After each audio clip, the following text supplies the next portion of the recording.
Hello student, welcome to complete achievement academy. आज की class में हम स्टार्ट करने जा रहे हैं एसएसटी सोशल साइंस। आपका जो पेपर 2 है उसमें जो आपका सब्जेक्ट है, जिनका एसएसटी सामाजिक विज्ञान सब्जेक्ट है, उसके आज से हम प्रैक्टिस स्टार्ट करने जा रहे हैं। तो एक बार थोड़ा थोड़ा इंट्रोडक्शन ले लेते हैं कि पेपर में कैसे क्वेश्चन पूछे जाते हैं और कितने क्वेश्चन आते हैं। देखो, जिनका पेपर 2 में सब्जेक्ट एसएसटी है वे बच्चे क्लासेज देख सकते हैं।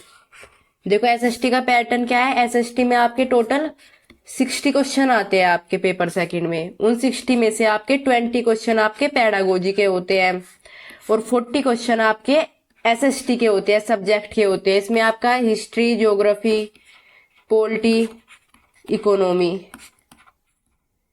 तो ये चारों सब्जेक्ट से आपके क्वेश्चन पूछे जाते हैं। प्योर एनसीईआरटी बेस्ड क्वेश्चन पूछे जाते हैं। आप कहीं से क्लासेज ले रहे हैं तो मोस्टली, देखो मैं सबकी बात नहीं करी, मोस्टली कोचिंग में क्या होता है कि आपको नॉर्मल जो हिस्ट्री, ज्योग्राफी, पॉलिटी कंप्लीट भी करा दिया जाता है, लेकिन फिर भी बच्चे जो पेपर 2 में क्वेश्चन आते हैं वे सोल्व नहीं कर पाते और पेपर 2 बच्चे क्वालिफाई नहीं कर पाते।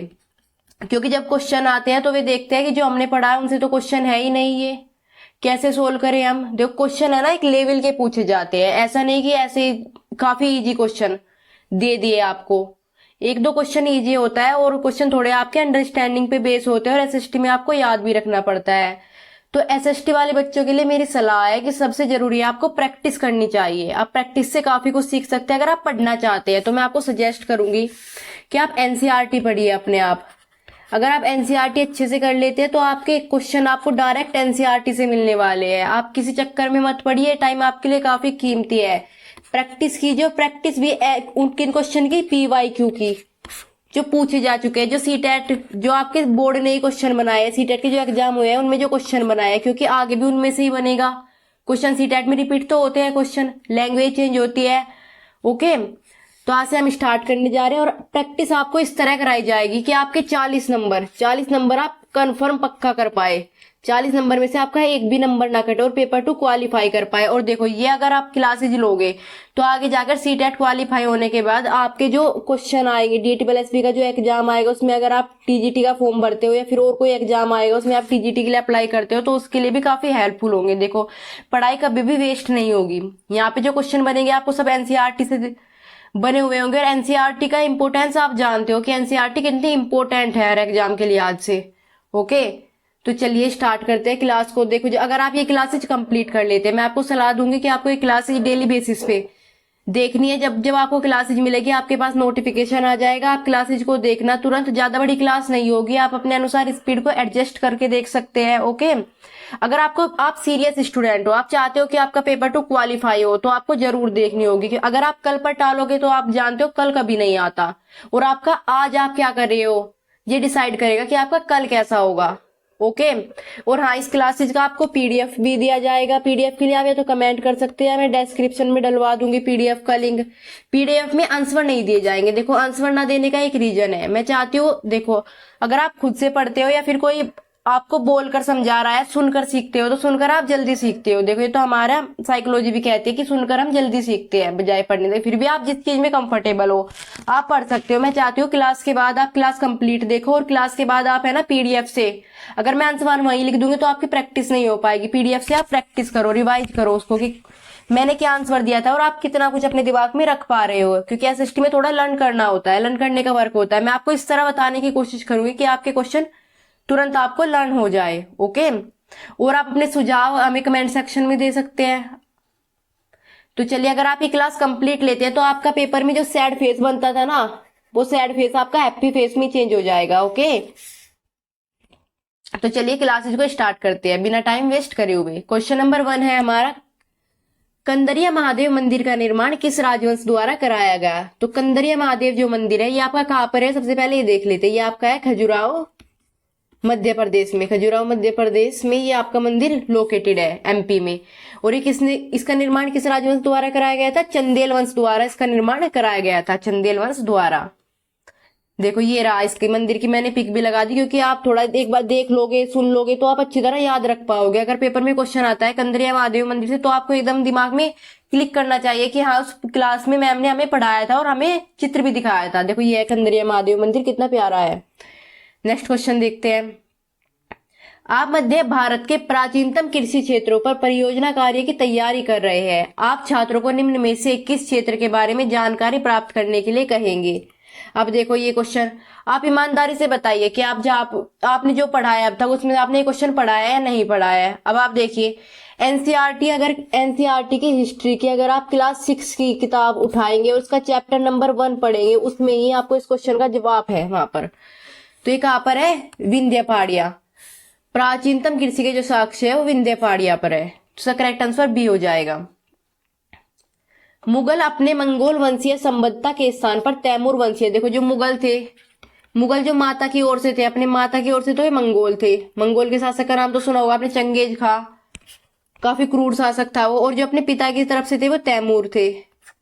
ओके, तो क्या पूछा है, मुगल अपने मंगोल वंशीय संबद्धता के स्थान पर तैमूर वंशीय संबद्धता पर ज्यादा बल और महत्व देते थे। क्यों? क्योंकि तैमूर वंशियों, क्योंकि मंगोल उज्बेकों से संबंधित थे और उज्बेकों से मुगलों की नहीं बनती थी।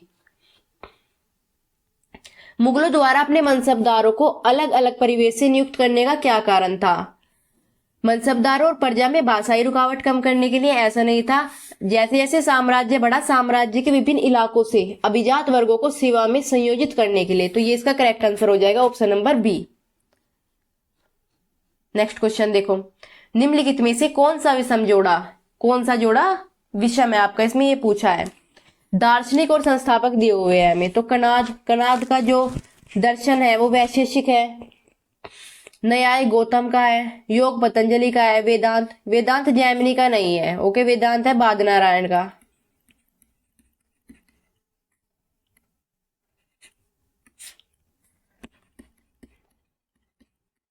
बादनारायण का। ओके, तो ऑप्शन नंबर डी इसका करेक्ट हो जाएगा।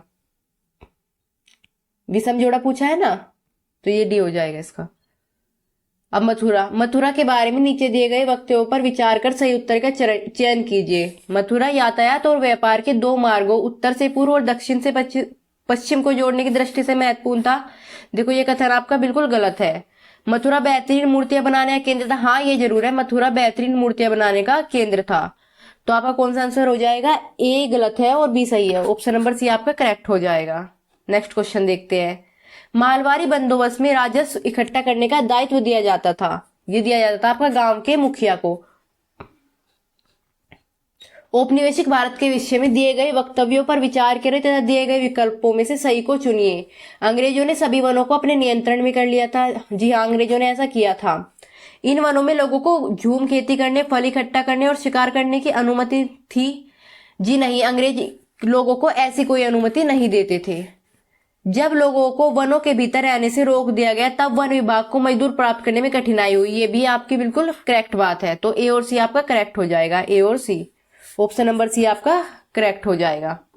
नेक्स्ट क्वेश्चन देखते हैं। सुधारकों को उनके सुधार आंदोलन से मिलान कीजिए। देखो पेरियार का संबंध किससे है? पेरियार का संबंध आपका स्वाभिमान आंदोलन से। एक आपका थर्ड हो जाएगा।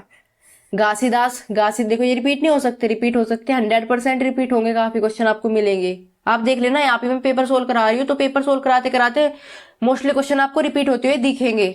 तो आप खुद समझ जाना, आपको कुछ भी गलत इन्फॉर्मेशन यहाँ पर नहीं दी जाएगी और कुछ भी ऐसी इन्फॉर्मेशन नहीं दी जाएगी जो आपके हित में ना हो।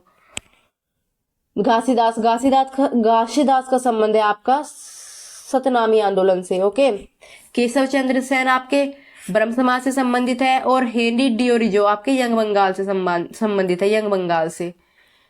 तो चलिए देखते हैं इसका कौन सा हो जाएगा। ए का होगा आपका, ए का थर्ड। तो ए और बी, डी तो कैंसिल हो गए अगर आपको ए का पता है। बी का कौन सा होगा? घासीदास आपके होंगे।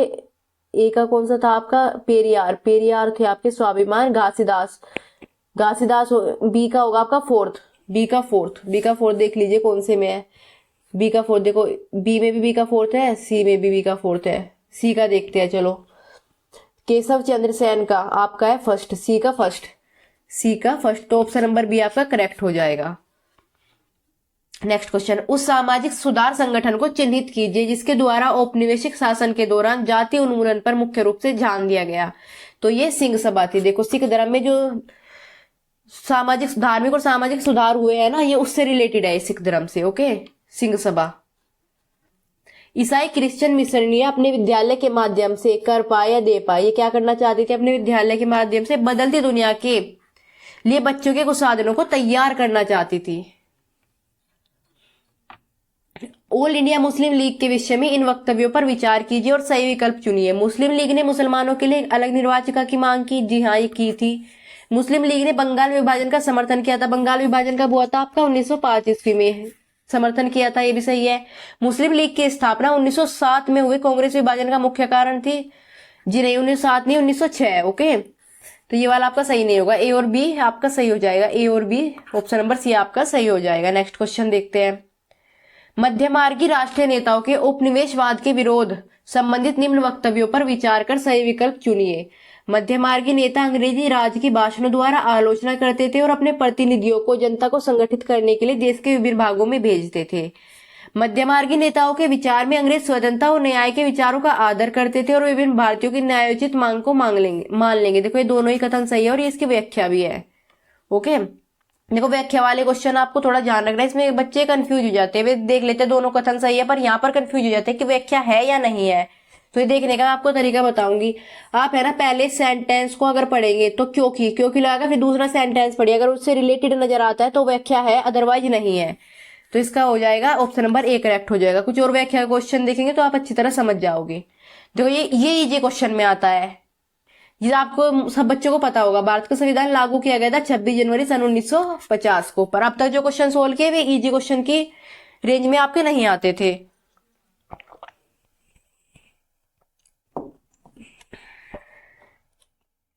निम्नलिखित में से कौन सा पुराने वलित पर्वत का उदाहरण है? तो वलित पर्वत कौन सा है? यूराल पर्वत। यूराल पर्वत की लोकेशन क्या है? यूरोप और एशिया के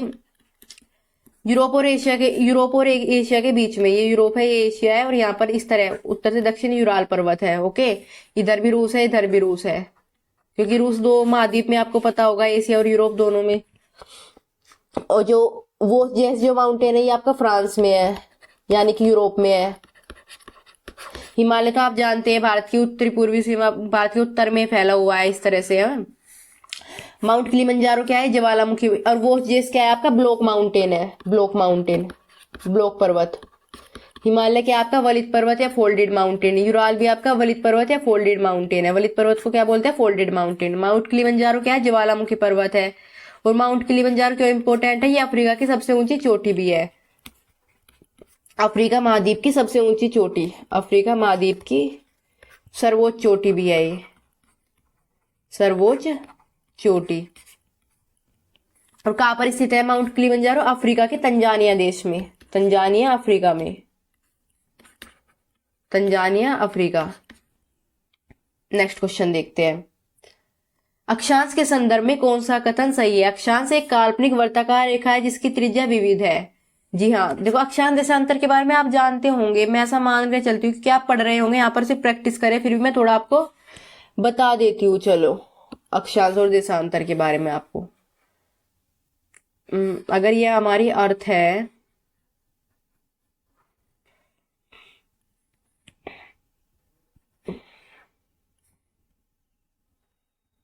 ये हमारी अर्थ है, देखो एक बार, क्योंकि कुछ बच्चों को नहीं पता होता तो फिर कंफ्यूजन रह जाएगा, फिर आगे आज चलने वाली क्लास में उनका मन नहीं लगेगा। वैसे तो आप कमेंट करके पूछ ही सकते हैं।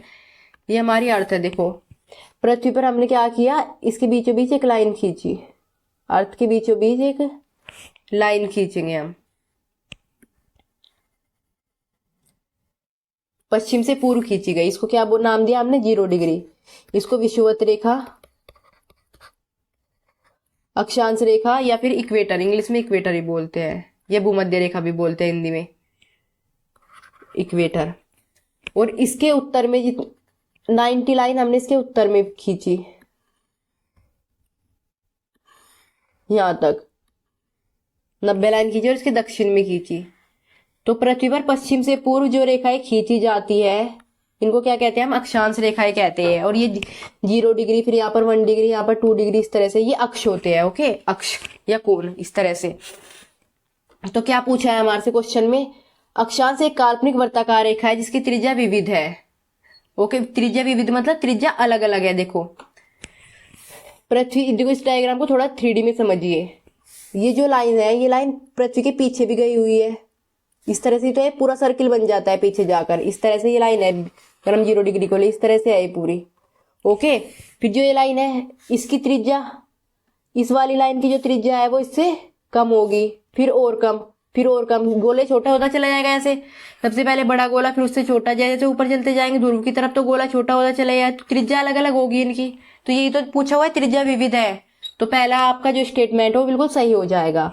अक्षांश समय की पहचान करने के लिए अति महत्वपूर्ण है जी? नहीं, अक्षांश समय की पहचान नहीं करते, समय की पहचान देशांतर करते हैं। देशांतर क्या होते हैं? देशांतर ये इस टाइप की खड़ी हुई रेखाएं होती है हमारी अर्थ पर। देशांतर से कोई क्वेश्चन आएगा तो हम वो भी समझाएंगे। ये क्या करते हैं? टाइम का निर्धारण करते हैं, जबकि अक्षांश क्या करते हैं? कटिबंध या जलवायु का निर्धारण करते हैं, कटिबंध या जलवायु का। तो सेकंड स्टेटमेंट आपका रॉन्ग हो जाएगा। अक्षांश को अंश में मापा जाता है, देखो ये भी बिल्कुल सही है, अक्षांश को अंश में मापा जाता है। मैंने अभी बताया था कि ये जो 1 डिग्री 2 डिग्री ये अंश है, अंश या कोण बोल लेते हैं इनको। ओके, लास्ट ऑप्शन विकल्प क्या है आपका? विषुवत वर्ष से दोनों तरफ ध्रुवों के बीच की दूरी पृथ्वी के चारों ओर के वर्त का 1/4 है। देखो ये समझने की बात है, ये मोस्टली बच्चों को नहीं समझ में आएगा। एक बार आप अगर यहाँ से तैयारी करके जाते हो तो पेपर में आप देखकर समझ लोगे, पर अगर आप नहीं पढ़ते हो तो फिर बताओ आप कैसे समझोगे? फिर तो यही पूछोगे कि पता नहीं क्या दे दिया एग्जामिनर ने, बहुत हार्ड पेपर बनाया है सीटेट वालों ने। तो चलिए इसको समझते हैं एक बार, क्या है ये। बहुत ही अच्छी तरह आपको समझाऊंगी मैं, क्या दिया हुआ है यहाँ पर आपका। चलिए देख लेते हैं इसको।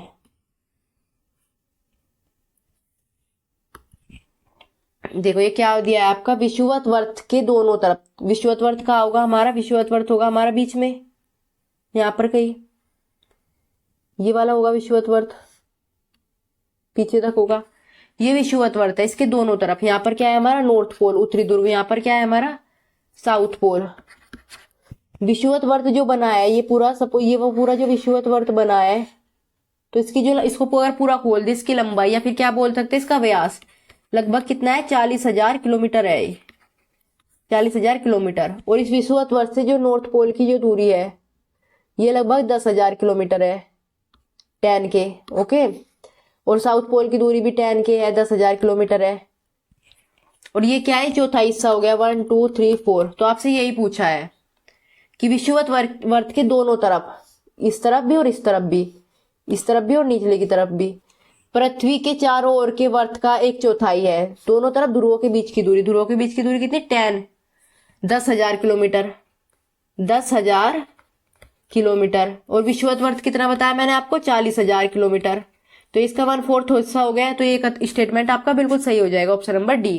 देखो थोड़ा हार्ड क्वेश्चन था तो मैं इसलिए आपको समझा दिया ये क्वेश्चन, ताकि बच्चों को दिक्कत ना हो। वरना मैं अभी सोचती हूँ कि वीडियो छोटी रहे तो आपके लिए इंपॉर्टेंट चीजें ही बताऊँ, ज्यादा वो मत करूँ, क्योंकि फिर आप देखते नहीं। ACD, ऑप्शन नंबर सी आपका करेक्ट हो जाएगा, ACD। नेक्स्ट क्वेश्चन देखते हैं। कर्क रेखा निम्नलिखित में से कौन से क्षेत्र से गुजरती है? देखो मोस्टली क्वेश्चन पूछे जाते हैं कर्क रेखा कौन से राज्य से होकर गुजरती है, पर यहाँ पर इन्होंने पूछा है कौन से क्षेत्र से। राज्य तो आप सबको याद होंगे, 8 राज्यों से होकर गुजरती है। तो यहाँ पर क्षेत्र पूछा है, तो ये होगा आपका विंध्य श्रृंखला। विंध्य कहाँ पर? आपका MP में है मेनली। देखो भारतीय ग्रीनविच पूर्व में, ग्रीनविच, देखो ग्रीनविच में अभी बता रही थी ना, जो टाइम का निर्धारण करते जो वही लाइन होती है। जैसे ये अर्थ है हमारी, और इस अर्थ पर यहां से यहां रेखाएं खींची जाती है, यहां से यहां जो रेखाएं खींची जाती है। सपोज ये 0 डिग्री है, इसको टाइम लाइन, इसको ग्रीनविच लाइन बोलते हैं, ग्रीनविच लाइन। इससे पूरे विश्व का टाइम का निर्धारण होता है। और इधर का जो टाइम है वो ग्रीनविच के टाइम से आगे रहेगा, और इधर का जो टाइम है वो ग्रीनविच के टाइम से पीछे रहेगा। तो ये क्या बता रहे? ग्रीनविच पे बता रहे हैं कि 4 PM हुए हैं, तो इधर का जो टाइम है वो 4 PM से आगे होगा। और भारत की मानक समय रेखा कौन सी है? यहाँ पर कहीं मान लो भारत की 82.5 डिग्री देशांतर, 82.5 डिग्री ईस्ट पूर्वी देशांतर। तो 0 डिग्री से अगर हम यहाँ पे कहीं 1 डिग्री लाइन होगी, 0 डिग्री से अगर हम 1 डिग्री लाइन पर जाते हैं तो 4 मिनट का अंतर आता है, 4 मिनट का अंतर आ जाता है। अगर यहाँ पर 4 बजे है तो 1 डिग्री पर 4:04 हुई होगी। ओके, तो 82.5 डिग्री पर कितने डिग्री का अंतर आ जाएगा? 5.5 घंटे का। तो भारत का जो टाइम है वो ग्रीनविच रेखा से 5.5 घंटे आगे है। तो क्या पूछा है, 4 बजे है ग्रीनविच पर, तो 4 में 5.5 घंटे और जोड़ लो, तो बाद का टाइम क्या हो जाएगा आपका 4, ये हो जाएगा आपका 9:30, 9:30 बजे होंगे। अब देखो 9:30 बजे ये वाला टाइम आगे रहता है इससे, तो 9:30 AM होगा या PM होगा, तो 9:30 AM होगा, ऑप्शन नंबर ए, क्योंकि ये आगे होगा ये वाला टाइम, अगर इधर होता तो इधर 9:30 PM होता। वनस्पति के संदर्भ में निम्नलिखित कथनों पर विचार कीजिए। वनस्पति की वृद्धि तापमान और नमी पर निर्भर करती है, बिल्कुल करेक्ट है, वनस्पति की वृद्धि तापमान और नमी पर निर्भर करेगी। स्थान की जलवायु मुश्किल से प्राकृतिक वनस्पति को प्रभावित करती है, जी नहीं, स्थान की जलवायु प्राकृतिक वनस्पति को प्रभावित करती है। स्थान विशेष पर ढाल या मिट्टी की परत की मोटाई जैसे कारक उस स्थान की वनस्पति के प्रकार में योगदान देते हैं, जी हाँ, योगदान देते हैं। तो ए और सी आपका करेक्ट हो जाएगा, ऑप्शन नंबर सी, ए और सी आपका करेक्ट है। नेक्स्ट क्वेश्चन, निम्न में से किसे फलों की कृषि के कारण विश्व का फलोद्यान कहा जाता है, तो ये होगा आपका भूमध्य सागरीय प्रदेश। भूमध्य सागर की लोकेशन तो आप जानते होंगे, अफ्रीका के ऊपर है, और भूमध्य सागर को हम टेथिस सागर, टेथिस सागर का नाम सुना होगा आपने, टेथिस सागर का अवशेष भी मानते हैं।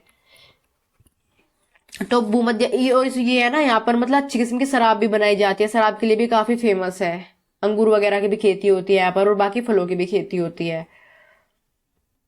निम्नलिखित कथनों ए व बी पर विचार कीजिए और सही विकल्प का चयन कीजिए। हिंद महासागर की तटरेखा दंतुरित और अनियमित है, ऐसा नहीं है, हिंद महासागर की नहीं है, अटलांटिक महासागर की रेखा है ऐसी, अटलांटिक महासागर। और अटलांटिक महासागर जो है ना, इसकी शेप कैसी है, एस शेप का महासागर है ये, और विश्व का सबसे बीजी महासागर है, क्योंकि यूरोप और अमेरिका के बीच में इसकी लोकेशन है, और यहाँ पर व्यापार होता है, तो ये सबसे बीजी महासागर है। और इसके बीच में क्या है, इसके बीच में सबसे लंबी जो समुद्र के अंदर जो पर्वत श्रृंखला है ना, वो अटलांटिक महासागर में, इसे हम बोलते हैं मिड अटलांटिक रेंज, मध्य अटलांटिक कटक, कटक पाया जाता है, मध्य अटलांटिक कटक। ओके, तो दंतुरित और अनियमित तटरेखा प्राकृतिक पोताश और पत्तनों के लिए आदर्श स्थिति है, ये सही है, तो ए गलत हो जाएगा और बी सही हो जाएगा आपका, A is false, B is true, option number B आपका करेक्ट हो जाएगा। दी गई ए बी की विशेषताओं के आधार पर वायुमंडल की परत की पहचान कीजिए। इसमें ओजोन गैस होती है, देखो ओजोन गैस हमारी कहां पर होती है, समताप मंडल या स्ट्रेटोस्फीयर में। अगर एक स्टेटमेंट से ही आप पता कर सकते हो, बादलों और मौसम संबंधी घटनाओं से लगभग मुक्त होती है, जी हाँ मुक्त होती है, इसलिए मोस्टली हवाई जहाज समताप मंडल में उड़ाए जाते हैं जो इंटरनेशनल होते हैं। ये वर्षा ऋतु में घरों को जल जमाव से बचाते हैं, वर्षा ऋतु में घरों को जल जमाव से बचाते हैं, ये गर्मी को बाहर रखते हैं और ठंडे होते हैं। देखो ये शायद यहाँ पर कुछ मिसप्रिंट हो गया, ये कुछ गलत टाइप हो गया आपका क्वेश्चन इतना ही है,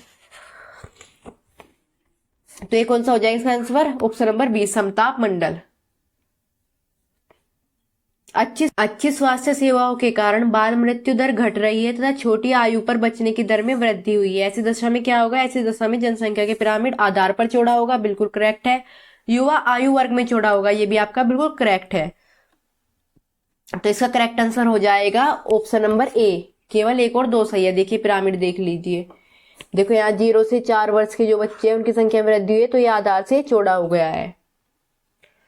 ये एक और पिरामिड है, जनसंख्या का पिरामिड। ये वाला जो सिंबल होता है ये पुरुष का होता है, और ये वाला सिंबल होता है ये महिला का होता है, वो मैन का होता है।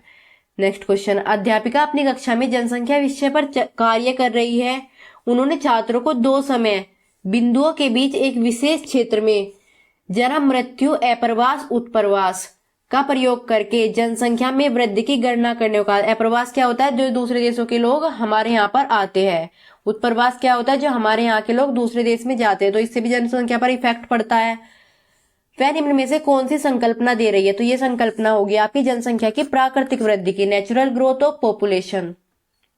नेक्स्ट क्वेश्चन, निम्नलिखित कथनों ए बी सी डी में गहन कृषि के संदर्भ में विचार करें और सही विकल्प का चुनाव कीजिए।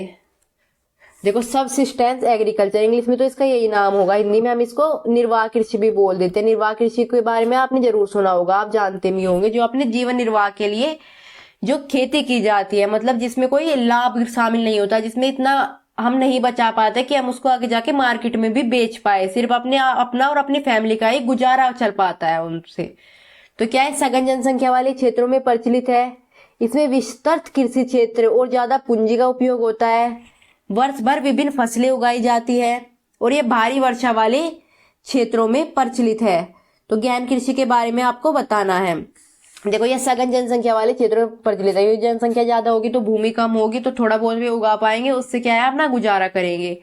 और यहाँ पर क्या है वर्ष भर विभिन्न फसलें उगाई जाती है। देखो विस्तृत कृषि क्षेत्र और ज्यादा पूंजी का उपयोग नहीं होता इसमें, और भारी वर्षा वाले क्षेत्र से भी इसका कोई संबंध नहीं है। तो इसका हो जाएगा ऑप्शन नंबर सी। ए और सी करेक्ट है, ऑप्शन नंबर सी इसका करेक्ट आंसर हो जाएगा। नेक्स्ट क्वेश्चन देखते हैं। ईसा मसीह के 12 धर्म प्रचारक शिष्यों में से किस संत को भारत में ईसाई धर्म लाने का श्रेय दिया जाता है? तो ये कौन से संत थे? ये थे आपका सेंट थॉमस।